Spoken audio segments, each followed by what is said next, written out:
Markaziy Osiyo o'z taraqqiyotining yangi, tarixiy ahamiyatga molik bosqichiga qadam qo'ymoqda.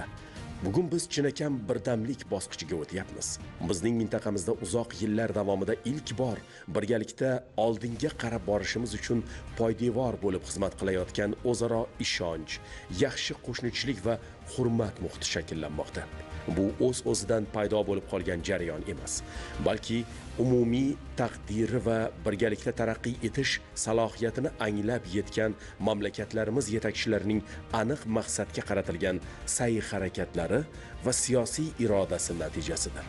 Ayni paytda bu jarayon o'zaro ishonch muhitida tobora qizg'in tus olayotgani, Markaziy Osiyo mamlakatlari xalqlari tomonidan qo'llab-quvvatlanayotgan mintaqaviy hamkorlik keng ko'lamdagi zaruratga aylanganidan dalolatdir.